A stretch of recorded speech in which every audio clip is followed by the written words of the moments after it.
Hi guys! Welcome back to my channel. So ayan na nga, meron tayong pabukas na LBC. So yan. At una nating buksan ay ito ay si Korean Rosette. Ayan. Dalawang binili ko kay Korean Rosette para madami na agad. So yung mga nabili ko dito ay Tigalawa. Karamihan ay Tigalawa sila. So, ayan. Ayan dalawang Korean Rosette. Ayan. Tapos, sunod ay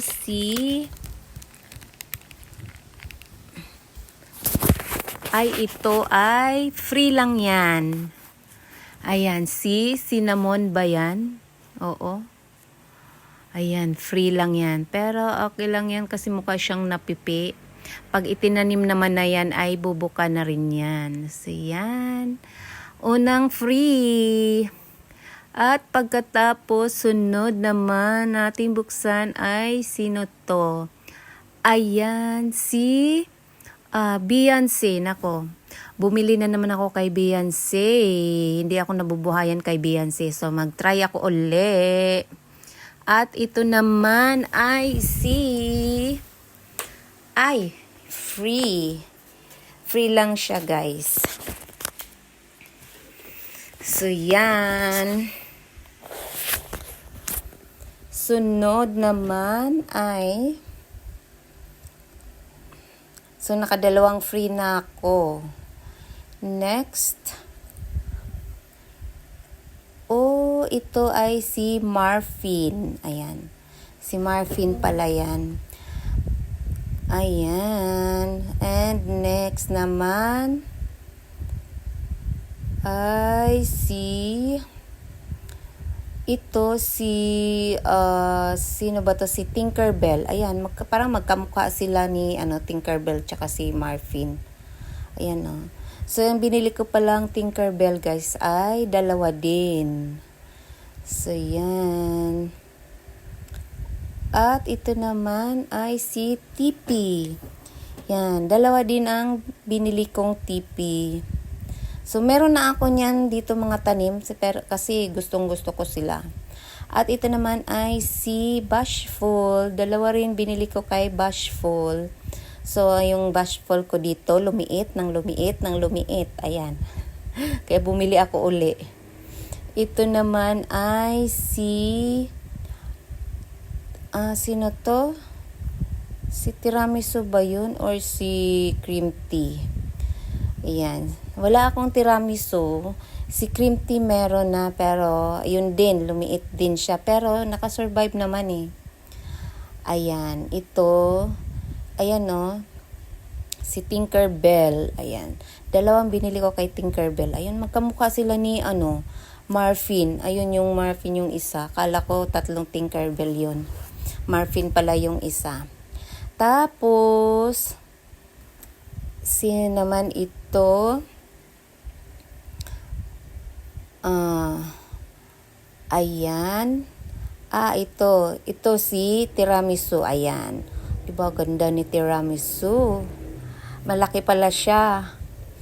Next. Ito naman ay ayan, free. Free lang siya. Ayan, pangatlo ng free. So, yan. And next naman ay ayan. Ito, medyo malaki.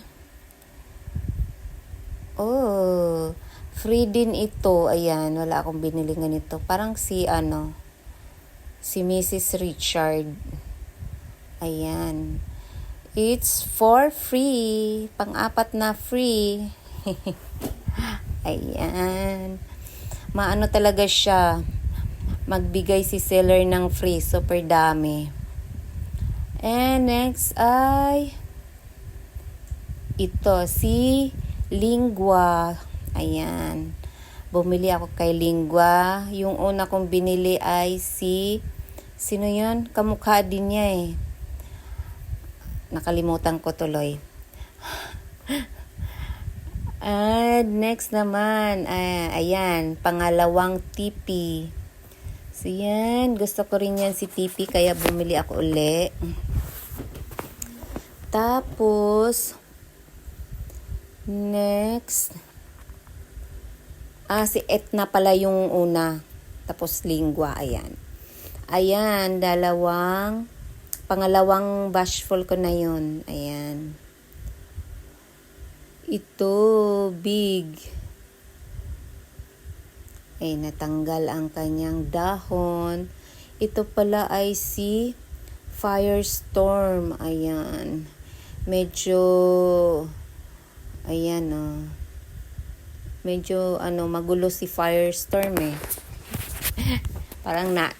Parang storm talaga dating niya. Ang gulo niya. So siguro pag naitanim na medyo bubukadkad na yan. Yan Yan. And next. Ayan, nagkalaglagan yung dahon ni Firestorm. Pero okay naman siya. Ayan. Tapos ito yung aking bumili ako ng Echinopsis. Ayan. Ito yung cactus na to ay malalaki ang flower. Pero kulay white lang yung flower niya. Sabi ko kay seller kung meron siyang ibang kulay. So wala daw. Ayan. Puro white lang yung kulay ng Echinopsis ko. So yan. Naghanap talaga ako nitong klaseng cactus na to kasi gusto ko yung kanyang flower. Super big. Malalaki ang bulaklak ng Echinopsis or Echinopsis. So, yan. So, ang lalaki pala nito. Ayan. Mura lang. 60 pesos lang isa niyan. Pero ang laki-laki. Nahirapan pa akong niyan. Ayan sakit-sakit. Nahirapan pa ako mag-open ng tissue dyan kasi ayan. Nakakatinik. Matinik pero ang gaganda ng flower. So, yan. Tapos na. Excited talaga ako dun sa cactus na yun. Ang ganda. So, ayan. So, yan lang guys. Tapos na ang aking pag-unboxing. So, next time, ipakita ko naman sa inyo yung pag paso ko na sila, pag naitanim ko na. Ay, meron pa pala. Meron pang isa. Ayan, malaki din ito. Ayan, ito pala ay si Amabile. Yan, laki-laki niyan. Ganda. Diba? So, yun lang guys, lahat. Thank you for watching. And sa hindi pa nag-subscribe sa aking channel, mag-subscribe na rin kayo. So, yun lang. Bye!